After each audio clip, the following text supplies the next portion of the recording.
وفي معنى قوله أيضا: من أحدث في أمرنا هذا ما ليس منه فهو رد، والعياذ بالله. اللهم صل وسلم وبارك على حبيبك ورسولك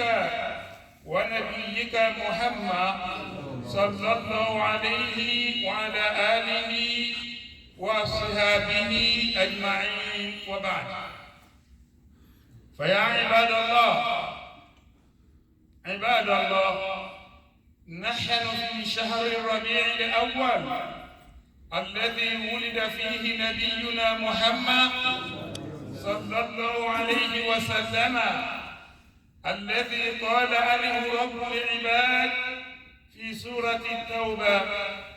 لقد جاءكم رسول من أنفسكم عزيز عليه ما عنتم حريص عليكم بالمؤمنين رؤوف رحيم. فإن تولوا فقل حسبي الله لا إله إلا هو عليه توكلت وهو رب العرش العظيم.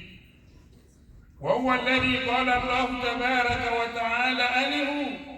في سورة الفتح: محمد رسول الله والذين معه أشداء على الكفار رحماء بينهم تراهم ركعا سجدا يبتغون فضلا من الله ورضوانا سيماهم في وجوههم من أثر السجود ذلك مثله في التوراة ومثله في الإنجيل كزرع أخرج شجرا فأزره فاستغلظه فاستوى على سوقه يعجب زراعا ليغيظ بهم الكفار. وعد الله الذين آمنوا وعملوا الصالحات منهم مغفرة وأجرا عظيما. وفي سورة الصف: وإذ قال عيسى ابن مريم يا بني إسرائيل إني رسول الله إليكم مصدقا لما بين يدي من التوراة ومبشرا برسول يأتي من بعدي اسمه أحمد. فلما جاءهم بالبينات قالوا هذا سحر مبين. وفي سورة آل عمران: وما محمد إلا رسول قد خلت من قبله الرسل أفإن مات أو قتل انقلبتم على أعقابكم ومن ينقلب على عقبيه فلا يضر الله شيئا وسيجزي الله الشاكرين. وفي سورة محمد: والذين آمنوا وعملوا الصالحات وآمنوا بما نزل على محمد وهو الحق من ربهم كفر عنهم سيئاتهم وأصلح بالهم. وفي الأحزاب: ما كان محمد أبا أحد من رجالكم ولكن رسول الله وخاتم النبيين وكان الله بكل شيء عليما. وفي المدثر: يا أيها المدثر قم فأنذر وربك فكبر وثيابك فطهر. وفي المزمل: يا أيها المزمل قم الليل إلا قليلا نصفه أو انقص منه قليلا أو زد عليه ورتل القرآن ترتيلا. اللهم صل وسلم على رسول الله. قال عز وجل من قائل: إن الله وملائكته يصلون على النبي يا أيها الذين آمنوا صلوا عليه وسلموا تسليما. اللهم صل وسلم وبارك على حبيبك ونبيك ورسولك محمد صلى الله عليه وعلى آله وصحبه وخلفائه الأربعة أبو بكر وعمر وعثمان وعلي ومن تبعهم بإحسان إلى يوم الدين.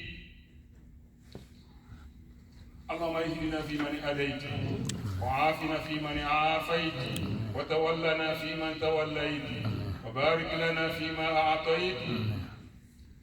وبارك لنا فيما أعطيت وقنا شر ما قضيت إنك تقضي ولا يقضى عليك إنك على كل شيء قدير.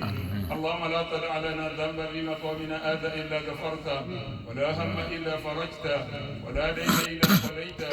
ولا مريض إلا شفيته ولا عسير إلا يسرته ولا ميت إلا رحمته ولا حاجة من حوائج الدنيا والآخرة لنا فيها صلاة إلا قضيت لنا إنك على كل شيء قدير. اللهم أنت آمن من كل شيء وكل شيء خائف منك وبأمنك من كل شيء وبخوف كل شيء منك يا من يخاف كل شيء ولا يخاف من شيء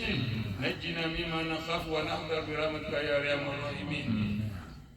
اللهم اغفر لآبائنا وأمهاتنا وإخواننا وأصدقائنا الذين سبقونا بالإيمان. اللهم اغفر لهم وارحمهم وتجاوز عن سيئاتهم. اللهم غسلهم بالماء والثلج والبرد. اللهم نقهم من الذنوب كما ينقى الثوب الأبيض من الدنس إنك على كل شيء قدير.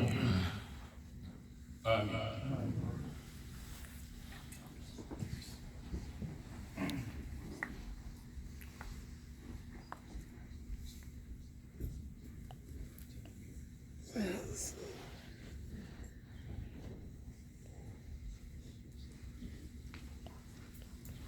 Ọpẹ́ ni fún Ọlọ́run,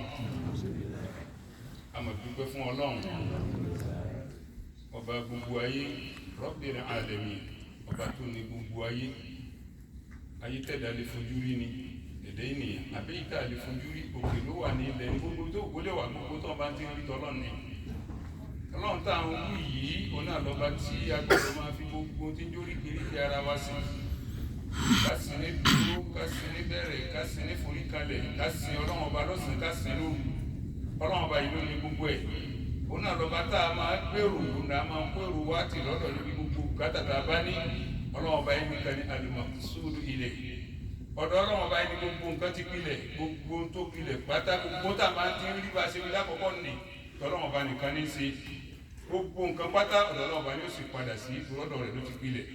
A máa dúpẹ́ fún Ọlọ́run ọba yìí, a máa yìn Ọlọ́run ọba yìí, títóbi Ọlọ́run, gíga Ọlọ́run èyí tí ò lópin. A dúpẹ́ fún Ọlọ́run, àwa Ọlọ́run ọba lọ́ba tí ń ranni lọ́wọ́. A dúpẹ́ fún Ọlọ́run, àwa Ọlọ́run ọba lọ́ba tí ń ṣọ́ni níbi gbogbo èyíkéyìí nínú aburú. Èyí téèyàn ṣe níṣẹ́ nínú iṣẹ́ aburú ni àbí téèyàn máa ń fẹ̀mí rò. Ọlọ́run ọba àdìgbò ọlámọ́sà sọ wa bẹ́ẹ̀. Kò sí tí ó jẹ́ orí bẹ́ẹ̀ jẹ́ máa mùsùlùmí ìmọ̀nà òsínbì kan àfọ̀dọ̀ Ọlọ́run. Ẹni Ọlọ́run bá bá fọ̀nà mà òun náà la máa pè lólùmọ̀nà. Ẹni Ọlọ́run bá bá sọnù òun náà la máa pè lólùsọnù. Ẹ̀dá kan ò lè dá sọnù nídẹ̀yìn ìtọ́ Ọlọ́run. Ẹ̀dá kan ò sì lè dọ́nà mà nídẹ̀yìn Ọlọ́run. Ọlọ́run náà jẹ́ ká mọ̀ bẹ́ẹ̀ ní Al-Qur'an. Man yahdillahu fala mudilla lahu. Ẹni Ọlọ́run bá bá fọ̀nà mà kò sẹ́ni tí ó nù rú ẹni bẹ́ẹ̀. Ẹni Ọlọ́run bá bá sínú ẹnìkan ìmọ̀nà rẹ̀ sí lọ́wọ́ ẹnìkan àfọ̀dọ̀ Ọlọ́run. Mo jẹ́rìí pé kò sí ọba kan tí mo ń ròyìn fún wa yìí bí ó sí Ọlọ́run ọba tí ń jẹ́ Allah. La ilaha illallah, kò sọ́ba kan àfọ̀ náà ni òun ni lọ́sàn-án òun ni lóru, òun ni tí ò ní pìlẹ̀ òun náà ni tí ò tún ní lópin. Gbogbo tí bá ti ń ṣẹlẹ̀ tọ́lọ́run ọba yìí náà ni wahdahu la sharika lahu. Ọ̀kan ṣoṣo Ọlọ́run ọba yóò ṣe pín sí méjì, kò lórogún, kò láfijọ́, òun náà sọ nínú ọ̀rọ̀ rẹ̀, òun ni laysa kamithlihi shay'un, kò sí tó jọ mí. Gbogbo tẹ́ bá ti rò pé àbí Ọlọ́run ti kú bẹ́ẹ̀. Gbogbo tẹ bá ti ronú kan pé bóyá bọ́lọ̀ ṣe rí ni Ọlọ́run ọba ò sí ń bẹ̀ yẹn ẹ̀yìn bọ́lọ̀ ọba ń bẹ̀. Ọlọ́run ọba yìí sọ ẹ̀yìn ó ní kò sírù kò sí tó jọ òun. Laysa kamithlihi shay'un wa ashhadu anna Muhammadan. Mo jẹ́rìí pé ànábì wa Muhammad sallallahu alaihi wasallam ẹrú Ọlọ́run ni. Bákan náà òjíṣẹ́ Ọlọ́run ọba ní ànábì wa Muhammad sí. Ẹnìkan tá a gbé dìde ní al-mab'uth rahmatan lil alamin. Tàbí ó máa jẹ́ ìkẹ́, orúkọ ànábì jẹ́ ìkẹ́ ni. Orúkọ ànábì ní orúkọ ànábì nìkẹ́ wà ráhàmà ni Ọlọ́run ló sì pé bẹ́ẹ̀. Ó náà gbé ìdílé kó máa jẹ́ rahmatan lil alamin, kánàbí ó máa jẹ́ ìkẹ́ fún gbogbo ayé. Ànábì yìí ló wá sọ báyìí pé kullu bid'atin dalalah. Ó ní gbogbo àdásílẹ̀ àdádálẹ̀ láyé innovation ànábì ní dọ̀làdà ni ó ní àná ni. Wa kullu dalalatin, ó ní gbogbo ànúkẹ́ sì rí yìí ó ní fi náà rí. Ànábì yìí ló sọ bẹ́ẹ̀, ó nínú náà ni wọ́n padà sí. Ọlọ́run sọ wá bẹ́ẹ̀ nínú ọ̀rọ̀ ànábì wa míì tó tún sọ ó ní man ahdatha fi amrina hadha ma laysa minhu fahuwa raddu. Gbogbo téèyàn bá dálẹ̀ tó yàtọ̀ sí ìta gbé kalẹ̀ tí ò jọra wọn anabi wa Muhammad wala da padà ṣe tó lọ́dọ̀ ni wala ya subilla Ọlọ́run sọ wa nbe Allahumma salli wa sallim ìkẹ́ Ọlọ́run àánú Ọlọ́run ìgẹ́ Ọlọ́run orí ajẹ́ ta Ọlọ́run ọba ó máa bá anabi wa Muhammad ọ̀rẹ́ Ọlọ́run ní ṣe òjíṣẹ́ Ọlọ́run ọba anabi ṣe sallallahu alayhi wa ala alihi wa sahbihi wa sallama taslima wa ba'd lẹ́yìn náà jẹ́ máa mi kì í sábà ka kútúbà tán ló ṣe kàtán lórí ṣùgbọ́n gbà tí ìjókòó yìí tó fẹ́rí púpọ̀ tí ò táwọn èèyàn pọ̀ lórí ìjókòó tó ṣe pé àwọn èèyàn náà ni a fẹ́ bá sọ̀rọ̀ ìyẹn ló jẹ́ kí kàlábà yẹn tó kó bẹ́ẹ̀ yẹn mi kì í sábà kàkà lè ráàyè tún ta bá kọ kalẹ̀ ṣùgbọ́n gbà táyìn ò tètè dé ó jẹ́ kí n gbìyànjú àti kà síwájú sí i. adúgbò aládọ́ ọlọ́run jàmá mùsùlùmí gbogbo àná la mọ̀ yìí pé inú oṣù Rabiul Awwal èyí tí a bí ànábì wa Muhammad sallallahu alaihi wasallam tá a bí ànábì sínú ẹ̀. tẹnu àwọn àfa pọ̀ lórí wípé ọjọ́ kejìlá agbóhùn kejìlá oṣù Rabiul Awwal bí ànábì wa Muhammad tí í ṣe ọjọ́ Monday. gbogbo ìyàgbọ́ ẹni tó bá wá lẹ́yìn ẹ̀ lọ́dọ̀ wọn lọ́ọ̀ni lórí nǹkan tí wọ́n ń wá ni wọ́n fi ń gbé lọ ìta àti mọ̀ tó ti pẹ́ tá a ti ń kà tipẹ́ ń gbójú yá náà la tún gbọ́ tá a tún gbọ́ pé irú èyí tí wọ́n sàlẹ̀ fún wájú ní àlàyé ti pọ̀ lórí yẹn ká mọ́ padà bẹ̀ mọ́ ṣùgbọ́n èyí tó jẹ́ gbogbo tí gbogbo táyé tí ọ̀pọ̀ àyè ọ̀pọ̀ àfa àláyé àtàwọn tó dúró àtẹ́tẹ́ mẹ́sìn tí a dúró lé lórí ni pé ọjọ́ kejìlá ni oṣù Rabiul Awwal tọ̀ inú oṣù náà làwa wà yìí gbogbo ayé wa ń sọ nípa ànábì wa Muhammad sallallahu alaihi wasallam pé tá a tẹ̀ ní Muhammad gan. Who is that Muhammad? Tí wọ́n sọ̀rọ̀ ń pẹ̀ tó ń sọ tó sì sọ ẹ bá lórí íńtánẹ́ẹ̀tì sí ẹ̀ní gbọ̀ngàn mi ọ̀rọ̀ ànábì náà lẹ́mọ̀ gbọ́ tó ní oṣù náà wọlé. Tèmi náà wá wò pé ń bò bá rí bẹ̀ tí gbogbo ayé sọ̀rọ̀ pa ànábì. Ànábì náà sì la ní àdínì òun náà ni ó kó ajẹ̀ lọ́wọ́ láyé pátó bí láti gbà mọ̀ lọ́yẹ̀ látó ń lọ. Gbogbo pẹ́pẹ́pẹ́ ọ̀rọ̀ wa bá kù sí ànábì náà ni ó yọ wá ń bẹ̀. Ní ó sọ fọ́lọ́ pé yàyà ló dé dákun sílẹ̀ ni ó máa lọ. Ẹ̀yìn nígbà tó àtẹ̀yìn náà àdúgbò náà máa wà lápapọ̀. Nígbà wá jẹ́ bá nàbí iná làálọ̀ sábàtà àdẹ́kọ̀ọ́ mi. Bàbá mi ni yóò sí gbọ́tà ń sọ yìí. Ìyá tó bí mi ni yóò sí gbọ́tà ń sọ àbàdàbí wa mọ̀. Sallallahu alaihi wasallam. Tó bá rí bẹ́ẹ̀ ajẹ́ kó kú èmi náà kémi náà kún ayé lórí bí ẹ ṣe ń sọ̀rọ̀ àdẹ́kọ̀ọ́ kémi náà sọ ń pa ẹ̀. Àdẹ́kọ̀ọ́ wa Muhammad tí mo sọ nípa rẹ̀ yìí sallallahu alaihi wasallam. Òun náà lọ́wọ́ bá ń ju ìfanu Suratu Tawbah. Ọlọ́run bá ní laqad ja'akum rasulun min anfusikum. Ọlọ́run bá ní mo mọ̀ fẹ́ràn ẹ̀yẹ ìdá púpọ̀ ńgbà mo fẹ́ ju ànábì jáde kó bá fún mi lè ṣe màláíkà ṣùgbọ́n mi ò ní ṣe bẹ́ẹ̀ mo nínú ọ̀ràn yín nínú ẹ̀yà ènìyàn ni mo ti yọ ànábì bẹ́ẹ̀ mi ṣe rí ànábì náà rí nínú ìjẹ́ ènìyàn pé ká mọ̀ pé èèyàn ló dúró ìgbànábì náà ṣe ló gbànábì dáa jù mí lọ ànábì gbogbo nǹkan ànábì ti dáa jù mí lọ kárí yẹn ká pé èèyàn ní kíní jẹ́ mi èyí sẹ́mi èmi wà lábẹ́ àwọn sàábẹ́ ní lèlé ṣùgbọ́n ènìyàn bíi tèmi bíi tiwọ́ bẹ́ẹ̀ náà làbí wà sallallahu alaihi wasallam ọlọ́run wá ní azizun alayhi ma anittum ànábì tẹ́ rí yìí àkọ́mọ dáadọ́ ní púpọ̀ o gbogbo nǹkan tí máa jẹ́ bàmídìí ọkàn fẹ́ dà tí ó jẹ́ mùsùlùmí yóò wá ká ànábì lára yóò wá gbé ànábì náà láyà tí ọlọ́run ìjọ mi kò gbọdọ̀ ṣe wọ́n ìjọ mi nǹkan gbọdọ̀ ṣe wọ́n ìjọ mi nǹkan gbọdọ̀ ṣe wọ́n azizun alayhi ìmọ̀ kàráyà má anittum alayhi mo ti ń bá ń jẹ́nira fún yín kó alábàánábì náà fún rẹ̀ gbá ìnira ògbọ́dọ̀ bá àwọn ìjọ mi ànábì bá yín gbé gbogbo nǹkan sallallahu alaihi wasallam alukóra náà kà fún wa ó ní harisun alaykum kò sí tí máa ń ṣe ànábì lójú kòkòrò bí ó ṣe pé bí ìmọ̀nà yín bẹ́ẹ̀ ṣe ń mọ̀nà bí ó ṣe ní jásí pé bá di jọ́àlì kí á bẹ́ẹ̀ kó fún gbogbo ṣètẹ̀ bá ṣe láyé àdé tánàbì máa sánù ànábì sojú kòkòrò ìmọ̀nà yín ni. Bil mu'minina ra'ufur rahim ànábì tí mo wí yìí ọlọ́run bá ní júwe rẹ̀ fún wa ń júwe ànábì fún wa ànábì kìí ṣèyàn bíi tiyín ó lè lójú bẹ́ẹ̀ yìí náà ṣe ní ó lọ́wọ́ bẹ́ẹ̀ ti ní kó máa sọ̀rọ̀ ṣùgbọ́n síbẹ̀síbẹ̀ ó yàtọ̀ níwájú èmi ọlọ́run torí ànábì tá à ń wí yìí bil mu'minina ra'ufur rahim kó máa láàánú ẹ̀yìn níbi púpọ̀ ànábì máa kó ìmọ̀ra púpọ̀ ànábì máa sọ ẹ̀dọ́ máa yá ànábì tó jẹ́ pé tẹ́ ẹ bá lọ bì kan bẹ́ẹ̀ bá gbẹ́rù tí òun náà wọn lànà wọn níjọ kan sallallahu alaihi wasallam wọn lọ sí bì kan wọn máa ń dáná lọ́wọ́ eléyìí nígbà mú aláwọ̀ máa wà ànábì náà wà á dìde wọn lọ kó mi jọ ànábì jókòó olórí wa jókòó lẹ̀ oníkèéníkè jókòó fún kèéníkè jókòó ẹ̀yìn dààmú lórí nǹkan tó gbọ́dọ̀ ṣe ẹjọ́ máa fọ́ kùn ànábì láàánú ní púpọ̀ fàáyín táwọn láò ọlọ́run wa sọ wípé fàáyín táwọn láò eré ànábì tí gbogbo tí mo kà á lẹ̀ tí ò bá yé àwọn kan tí àwọn aláwọn fẹ́ bẹ́sẹ̀ sẹ́yìn fakúlẹ̀ àsìbí Allah sọpọ́lọ́ wọn bá ti tó mi la ilaha illa kò sọ́gbà àfọlọ́wọn báyìí alayhi tawakkaltu ọdún ẹni mo fara ti ọdún ẹni mo gbára lé wa rabbul arshil azim òun lọ́ba tó ga jù láàyè ibi tó ga tó gbére sí níbi tára rẹ̀ àlára sí rẹ̀ wà kí a ló tún kọjá gbogbo tí ń jẹ́ sẹ́mà kó kàlọ́ dúró bí ó gbé sí nàìjíríà nìkan ní sọ pé bí ó wà ní. wa huwa alladhi qala Allahu tabaraka wa ta'ala àní ọlọ́run tó sọ ní suratul Fatiha oni Muhammad Rasulullah òjíṣẹ́ mi ọlọ́run ọlọ́run fi rìn lẹ́fún pé Muhammad ẹ̀ ń wọ̀ wọ́n àlójíṣẹ́ mi ọlọ́run ọba ní í ṣe walladhina ma'ahu ashidda'u 'ala al-kuffari ṣe wá rí àtẹ̀ ń bẹ pẹ̀lú ànábì jọ́tà nínú àwọn sàbẹ̀ tọ́lọ̀ wọn bá wo èké tó lu ìkọ́rò tó ní wọn máa bá nàbí ìjọ máa bẹ lásìkò kan náà tánàbí sọ fún yín pé gbogbo yín ẹni ọlọ́run nìyí tánàbí sì dúró tánàbí látara ọlọ́run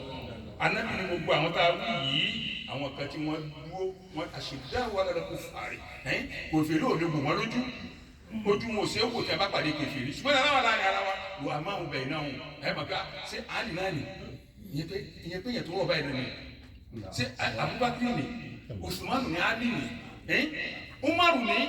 ẹ̀ máa wí bẹ́ẹ̀ tẹ́ ẹ bá jọ ń bẹ láàrin ara tẹ́ ẹ bá jókòó ṣùgbọ́n ẹ bá jọ́dọ̀ kèfèrí ojú wọn ò ṣe é wò wọ́n lé yìí sí àwọn tẹ́yìn lé kàyàtì kó làwọn sàbẹ̀ Ànábì sallallahu alaihi wasallam tẹ̀rẹ́ òun ká sùjádà àwọn táwọn yìí wọn ò dúró lórí ogun báńbá à ń jagun sílá gbogbo nǹkan ní fi ń sinlọ wọn sinlọ wọn lọ́sàn wọn sinlọ wọn lóru kò sí ká fi wà yẹ́bùtẹ̀ gún náà fọ́nà mi náà lọ́wọ́ wọlé wà ìyọnu Ọlọ́run ọba ni wọ́n wà ọ̀dà Ọlọ́run ọba ni wọ́n wà láyé wọ́n wà lọ́run Ọlọ́run kó láti báyọ̀ náà pàdé wọ́n wá dúró tí àdébù pẹ̀lú gbogbo tí wọ́n ní pẹ̀lú ẹ̀mí wọn ju ẹ̀mí wọn lè fa nàbí. pé ikú tí ó bá pa ànábì aburú tí ó bá sí ànábì wa Muhammad sallallahu alaihi wasallam kó sí àwọn kó làwọn pàdé kó sí ẹgbẹ́ àwọn pẹ̀lú ẹ̀ kò sí ká fi wá bí ó sì pé ìwọ̀n Ọlọ́run ọba ròyìn wọn bẹ́ẹ̀ Ọlọ́run wa ní sí máa ń fi ojú ìhín mi athari sujud bẹ́ẹ̀ bá ti rí wọn láti rí àpẹẹrẹ ìbẹ̀wò Ọlọ́run lára wọn látara ìmọ̀ fara gbolẹ̀ fọlọ́run ìbẹ̀wò Ọlọ́run ti dàgbà àwọn ènìyàn Ọlọ́run ní Ọlọ́run bá ní ròyìn wọn bẹ́ẹ̀ ó ní dáríkà masalahum fi Tawrat dáríkà masalahum fi Tawrat àwọn tí wọ́n ròyìn fún ọ lára ànábì Ọlọ́run níbẹ̀ bá débi ìjọ Mósè náà gbà wọn bẹ́ẹ̀ tí wọ́n gbẹ̀mí wọn kalẹ̀ fọlọ́run látara Musa Ànábì Musa alayhi salatu wa salam Ànábì wa fi Injil bẹ́ẹ̀ bá tún lẹ́nu ìjẹba tún lọ́dọ̀ Ànábì yìí sánà bákan náà ẹ̀ tún bá ru wọn bẹ́ẹ̀ tó jẹ́ pé wọ́n jura wọn lẹ̀ fọlọ́run Ọlọ́run bá ní kò sí tó jó rí bẹ́ẹ̀ bí ó sì pé wọ́n gbà fún àwọn òjíṣẹ́ wọn látara àwọ̀ Ọlọ́run ni. tọ́ nínú Suratu Saff Ọlọ́run tó ń sọ ó ní qala Isa ibn Maryama Isa ọmọ Maryama ọ̀rọ̀ Ànábì náà lásìkò bá lọ ó ní ya bani Isra'il Isa ni mo pè ní ọmọ Bani Isra'ila inni rasulullahi ilaykum òjíṣẹ́ Ọlọ́run ọba mà ní mí òjíṣẹ́ Ọlọ́run ọba ni mí musaddiqan lima bayna yadayya lẹ́ni tó ń wá ń jẹ́rìí tí ó ti ń bẹ níwájú mi mina Tawrati nínú tírà tí mo dé bá òun náà ní tírà tàbí mi Musa tá ń pè ní Tawrata. wa mubashiran bi rasulin láti wá fún yín rògbà nàbí mi ń bọ̀ Ọlọ́run tó dídí àwọn ànábì kan ti pé máa lọ sọ́kalẹ̀ pé ẹni àtòrí ẹ̀dáyé lọ́run ń bọ̀ lẹ́yìn òní ó jẹ́ òpin ọ̀rọ̀ Ọlọ́run ni wá ànábì Ìsá ní sọ ó ní inú tí mo gbé wá inú sẹ́tọ́ Ọlọ́run gbéra mi Jésù ní jẹ́bẹ̀ Jesus ń tọ́ Ọlọ́run gbéra mi sẹ́ òun ni pé kí wọ́n jẹ́rìí pé Tàórátà ti bẹ níwájú yín tí ń jẹ́ ti Mósè Ọlọ́run ló ní ẹ sì lọ́mọ pé tèmi náà tí mo gbé wáyé Ọlọ́run ló fi rẹ́ mi kí n sì wá fún un ní ìró ìdí pàtàkì bí mo ti wáyé nù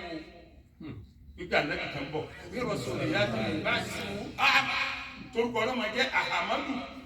nínú àwọn olùkọ́ ànábì wa Muhammad sallallahu alaihi wasallam mo tí mo gbé wá nù falamma já àwọn olùkọ́ yìí náà tí wọ́n ń bàtà náà bí dé pẹ̀lú gbogbo àwọn ọ̀rọ̀ pẹ̀lú àwọn ọ̀rọ̀ tó lójútu yìí àwọn àhàkámù tó àwọn ìdájọ́ tí ò rújú tẹ́yìn náà wọ́n gba ìdájọ́ lélẹ́yìí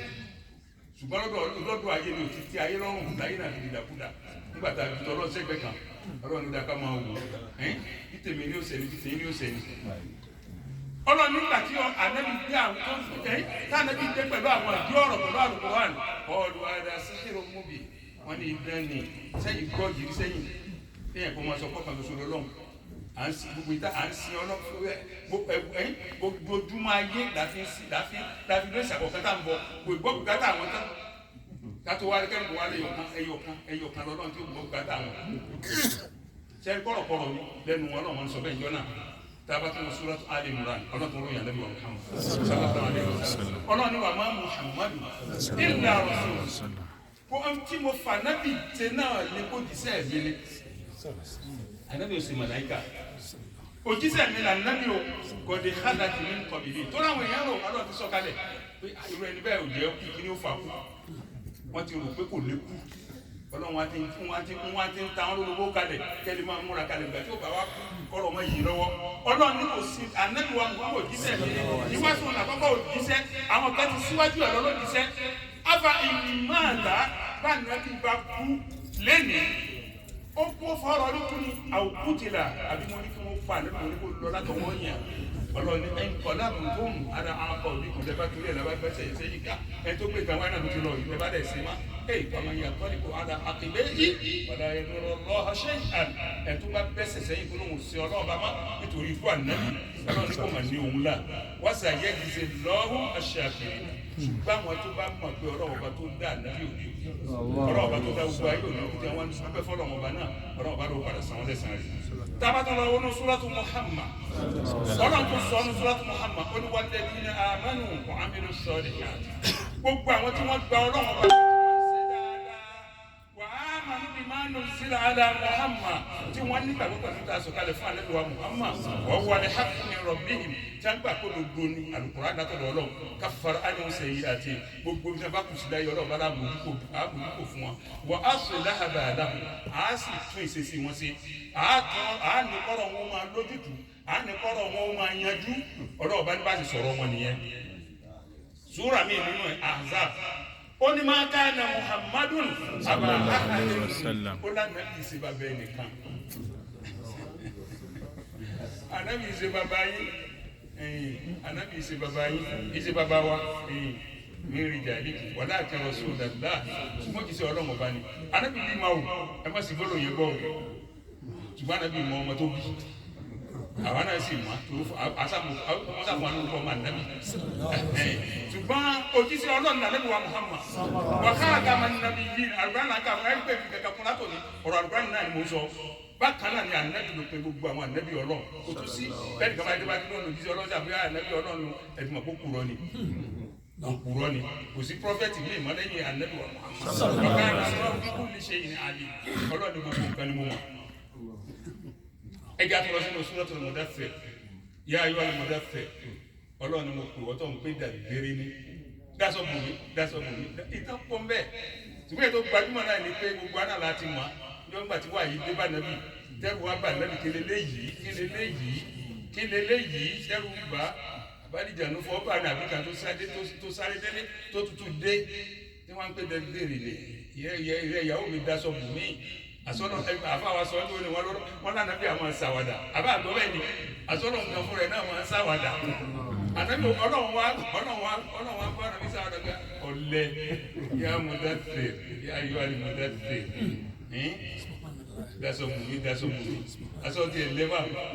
ọlọ́run bá nàbí ṣàwàdà yá ayọ́ àlè Mudaththir mo pe Mudaththir kó n fa àǹtẹ̀ dídé lọ́kọ́ lórí àgọ́tọ̀ ọ̀dàbórí fa àǹtẹ̀ má lọ sí ìkìlọ̀ má lọ pé àwọn yẹn tó ọ̀nà tọ́lọ́ ọba wàrọ̀ bá jáfàtà bẹ̀ wọ́n gbọ́dọ̀ wọn bá rẹ tóbi wọ́n sì yá bàtà fàtà ẹ̀ ẹ̀yin tó ọba jẹ́ ká sọ̀rọ̀ yóò má gbogbo nǹkan rẹ̀ ó fẹ́ dáadáa ọmọ wa pè ní ọlọ́run ọba kò sì máa lọ jíṣẹ́ yìí ó tún pè ní mùsàmìlì náà ìtumọ̀ ẹ̀ náà bákan náà ní méjèèjì dasọ̀bù mélòó náà ọlọ́run tó fi pe àlẹ́ wa mọ́ sáwọn àtà méjèèjì tó pé méjèèjì wá àwọn àfa pín bí kan ìtà tó pé ìbẹ̀rù náà sì ní mọ̀lẹ́kà náà ló sì rí òun wá ń sọ wípé ayọ̀ àlẹ́ mùsẹ́mìlì mo kù wọ́tọ̀ ń pẹ́ sẹ́mìlì ní dasọ̀bù mí ọyí sọ mọ́ nínú dìde yẹn náà ọlọ́ni bùm lẹ́yìn dìde lóru ọmọ afọ̀nsùn bí ọmọ sẹ́ta kiri ọlọ́ni àwọn bàbá wa náà wà lọ́mọ tí ó jẹ́ nǹkan wà lẹ́mù ní fòmùsùn láyé ọ̀sùn ló gbogbo ẹ̀yìn tẹ́ kàwé náà òkúta lẹ́bí ń ka ẹ̀ máa lọ kó tẹ́ kàló rẹ̀ máa lọ kó kalẹ̀ lọ́sàn ẹ̀ fẹ́ ga òní fòmùsùn Allahu Akbar ọlọ́ni dìde ìwọ lọ yí sọmọ́lí fún dìde yá ayọ́ al-muzammil qum layla illa qalila má ma fi gbogbo orí sùn má fa àwọn àsìkò kálẹ̀ pọ̀ má fi sin lọ tẹ́wọ́n mùsùlùmí torí àsìkò tó ti lọ. ikhwani fillah ẹ̀yin ọmọ ìyá mi ní ẹ̀sìn Islam náà àwa nínú ẹni ayé yìí gẹ́gẹ́ bí ìṣesí tiwa ọjọ́ ọ̀dì 24 kan ọjọ́ Sunday tó ń bọ̀ pẹ̀lú ògbó Ọlọ́run làwọn náà fẹ́ fún àwọn ẹlẹgbẹ́ wa ní gbogbo ayé tí wọ́n ń ṣe mọ́lídì afẹ́ṣe mọ́lídì Ànábì wa Muhammad bí àti ṣe máa ṣe ẹ̀rí pé mo mú ọ̀rọ̀ Ànábì kan wá ní ibi ìpìlẹ̀ ọ̀rọ̀ mi tó ní kullu bid'atin dalalah wa kullu dalalatin fin nar gbogbo bídí àpáta ànú ni inú náà sì ní lọ. àwa wa ti ń jẹ́ bídí àtàwọn yìí àwọn àfáà tún káàkiri wípé bídí àdádálẹ̀ ni bẹ́ẹ̀ ni àdádálẹ̀ ni innovation ni ṣùgbọ́n kì í ṣe bíi ti mọ́lídì. nínú ọ̀fà tí kì í ṣe bíi ti mọ́lídì ó ní pé táwa mọ mọ́lídì sí àwọn òmọ gẹ́gẹ́ bí ẹ̀sìn kan lọ́tọ̀ kò í ṣe pààrọ̀ àwòrán ẹ̀yàn ọ̀run mo la fi sí àwọn bá yọ ẹkùn wákàtí 6 ẹkùn 7 n kò ṣe bẹ́ẹ̀ a sì dẹ́hùn kù eléyìí àkójọ ni wọ́n tó lè mú ta fi lè pè ní tí òfin ní símá ajẹ́ gbogbo tí ń bá ń jẹ́ àkójọ ìsìláàmù láyé ajẹ́ pé ò ní símá torí pé kí ni tá à ń ṣe bí mọ́lídì bàbá débẹ̀ àdìgbọ́n mo pa àrùkọ àn ẹ sọ̀tà ànábì ẹ̀dẹ́ bá mẹ́yìn ànábì ẹ̀yìn ànábì wọ́n sì yin ànábì náà lójú ayé ẹ̀ wọ́n yin ànábì lójú ayé ẹ̀ ànábì lẹni tó yin ẹnu àwọn afọ ẹgbàá kò sábà tó yapa ẹnu lórí yẹn láyé kánàbì ìsìlá burú wa mbẹ ṣé tá à ń ṣe lẹ́yìn yẹn tó bá wá jẹ́ pé orúkọ pé mọ́lídì nìkan ti ń jẹun pé ẹ̀yìn ànábì ẹ̀yìn dórúkọ ìjẹ́ ànábì ní bá ló bá sọ di haramu ajẹ́ pé gbogbo orúkọ tí ń jẹ́ tíjà mọ́ yà ń jẹ́ láyé òun ló di haramu torí kò sáwọn orúkọ lójú ayé ànábì nẹ́sùmá ni kíní kan ni nígbà tá a sì wá Mẹ́dínà rí kan náà tẹ́ ń kọ́ pé jagun iyyatu nisaiyatil khairiyya àwọn ẹgbẹ́ àwọn obìnrin rí mọ́tò wọn kọ́ sára mọ́tò wọn gbẹgẹdẹgbẹgẹdà tí a máa ń kó káàkiri ìgboro kò dẹ̀ tí tíjẹ́bà ní Al-Qur'ani kò sí tíjẹ́bà nínú súnà ìyàmọ́ ìyà kan àwọn ẹgbẹ́ àwọn obìnrin rí ni kò sí. àwọn àbá wọn ya pẹ̀lú lórí ẹ̀ wọ́n ń káàkiri mọ́lídì bídíà ní kíní kan bídíà ní kíni tí wọ́n jẹ́ sórúkọ yẹn ló sọ ní bídíà ní àbí tí wọ́n ṣe bẹ́ẹ̀ ní bídíà ajẹ́ pé wá sí ìgboro tá a ṣe káàkiri náà bídíà ní lọ́nà bí o ṣe wá sí ìgboro káàkiri nígbò wà lẹ́yìn àdásí máa dúró ní mọ́sálásí ni bí ó ṣe wá sí dọ́là mẹ́wàá bẹ́ẹ̀ bá dé Mákà ẹ̀ bàbẹ́ bẹ́ẹ̀ bá dé Mádínà ẹ̀ bàbẹ́ ní mọ́sálásí wọ́n dúró sí tí wọ́n dùn wájú wọn tó máa ṣe wá sí inú ìmọ̀lúmi Mákà tí mo mà tí Mádínà tí mo mà nù ibẹ̀ náà sì lórí ìsù Islam kò síbi tí a ti ń kójọ pé wá gbọ́ wá sí ibi báyìí o nínú mọ́sálásí wọ́n ti ṣe ṣùgbọ́n gbogbo ayé lẹ́yìn à ń ṣe wá sí à ń gbé káàkiri ta kò dẹ̀ jẹ́ àrámù nítorí ń ta fẹ́ sọ ńbẹ̀ ń ta fẹ́ sọ nínú mọ́lì náà kò sí nǹkan jẹ́ àrámù à ń ṣe díkìrì bẹ́ẹ̀ ní Al-Qur'an kò sábúrú ká díkìrì wọ́n dá sí lọ́tọ̀ wọ́n sì ṣe ń jàmá. látàrí eléyìí gbogbo jàmá lájọ ní jàmá NIA mo ti sọ títí bàbá fẹ́ káńsù rẹ tó tó bá mú wa káńsù wọ́n ti ń porúkọ ẹ̀ mọ́lídì ajẹ́pẹ́tà káńsù pọ̀ kódà káńsù ni wọ́n ti pọ̀ ìta máa ṣe náà lẹ́yìn àwẹ̀ jíjẹ dínà torí kò sínú Al-Qur'ani ṣùgbọ́n bẹ́ẹ̀ náà fi ń ṣàkójọ tá gbé abárí pé ẹmú ẹ̀tọ́ rẹ̀ ànúwá ní ẹ̀fúlọ́pù tọ́ rẹ̀ ànúwá wẹ̀ òun náà lẹ́fẹ́ rí náà kéde yíta tẹ́ ń lò yìí owó tí a bá dájọ́ bẹ́ẹ̀ òun náà gbogbo adé ìjọba wà lójútù sáà ti ní dìde òun náà láfi ń gbọ́ bùkátà nu mọ́sálásí tẹ́ ń ba tẹ́yìn náà ń ba níwọ̀n bá bẹ́ẹ̀ ṣe ń ba ní owó tí a bá pa ń bẹ̀ ni kò sí kankan ti jẹ́ bẹ́ẹ̀ orúkọ yẹn nìkan mọ́lídì nàbí yìí anábìlì ìjẹ́ká mọ̀ kó ń ṣe mọ́lídì ara mọ̀ tẹ̀yẹ kọ́nà tó bá ṣe wáyé anábìlì àmọ̀ kó ọ̀sọ̀ ọ̀sẹ̀ ló ń gbà àwọn afásàrà ìfàjọ́ òní ikú ọ̀sọ̀ ọ̀sẹ̀ lànàbí ń gbàwẹ̀ yóò máa di tìǹẹ̀ ní ọjọ́ Monday wọ́n ní kí ló dé tó fi ń gbà nítorí pé jọ́tí a fi bí ìnù fi ń dúpẹ́ fọ́lọ́ bánàbí wa ń dúpẹ́ fọ́lọ́ lọ́nà yẹn ẹlòmíín náà ń bẹnu wa náà tó ń gbàwẹ̀ Monday kò dira wọn lọ́wọ́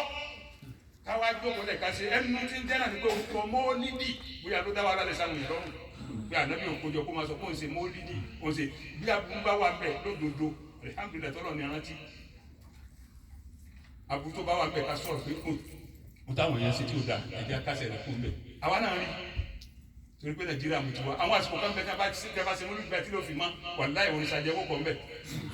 ṣàjẹ́ tó tún máa dùn sí èmi gbọ́ mo fi ti ara mi kọ́ tá a bá fẹ́ káńsù nǹkan tó já burú ká sọ pé burú táwọn èèyàn ṣe ń bẹ̀ tí ó da ká máa jọ sọ̀rọ̀ ká kẹnu bù wọ́n tí mo ṣe ọ̀rọ̀ ọlọ́ọ̀ náà ni ọlọ́ọ̀ sáwọn àfáwọn irú àdáhùn ló bá yé yìí ṣùgbọ́n ká wá torí tiwọn ká sọ pé ò síbẹ̀ ká torí pé jù ń darun gbọ̀n sí káwọn náà máa fa àrùn bá wa lọ́sùn bá náà gbé wa. àbí ká torí nígbà mẹ́ta táwọn kan lọ lọ́sùn àwọn kan náà jókòó mbẹ́ la ilaha illallah àràfá ni wọ́n ti ń ta tẹ́tẹ́ pẹ̀lú aṣọ ìrà mo sẹ́ndẹ̀ sáwọn kan náà àwọn tí wọ́n mú dá sí mo sẹ́ndẹ̀ sáwọn yẹn náà. àwọn platform tẹ́mi dẹ́ wà ní Nàìjíríà tí wọ́n jẹ́ àwọn jẹ́ platform ti àwọn mùsùlùmí tí a fa wa Ibrahim Hashim ara Ṣakí tó jẹ́ gbogbo tó jẹ́ pé ó ní mufti gbogbo Òkè Ògùn àwọn inú platform yẹn mo wà ibẹ̀ ni wọ́n ti sẹ́ndì ẹ̀ sí mi lẹ́tí sẹ́ndì ẹ̀ sórí ẹ̀ tí mo ti kọ́pì ẹ̀. àwọn lágbáwá ni wà lè sọ̀rọ̀ tó lè jẹ́nu lágbáwá bí a bá ti rẹ̀ òjẹ̀ ní sọ fún yàn. tẹ́ a bá wá wò wọ́n dáadáa gbọ́dá ní tẹ́ tó bá ṣe tó mojú wò tó mọ̀ nǹkan wò yóò rí pé Khalid làwọn yẹn gbọ́dọ̀ jẹ́ àwọn tẹ́ wọn gọ́ọ̀fù ni. wọ́n kó aṣọ ọgbọ́n báyìí káàdì yẹn kó ọbẹ̀ tí wọ́n ń ta níjọ́ àràfá. báàsì wọn gbẹ náà mẹ́ta Nàìjíríà tó tẹ́ pé àwọn náà mú bàrí sálọ fún wa sí lọ mú gbẹ lọ́wọ́ àdúgbò tó bẹ̀rẹ̀ sí yó ṣé àwa tó yẹ ká sí fún sára bàmọ́. àdètò rẹ̀ ká sí ẹ̀ fún tí a bá ń ṣe lábúrò ní kájọ pariwo abúlé lẹ́yìn ọlọ́wọ́ lọ́wọ́ lélẹ̀ ṣùgbọ́n ká torí ẹ̀ wá ká sí ẹ̀ lọ́dọ̀ tí wá ń bí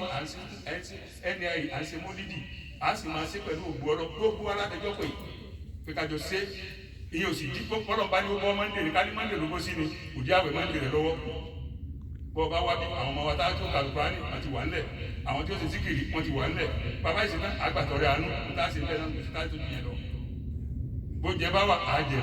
jàmá mùsùlùmí on the 24 àpè gbogbo jàmá mùsùlùmí kájọ péjú kájọ ṣe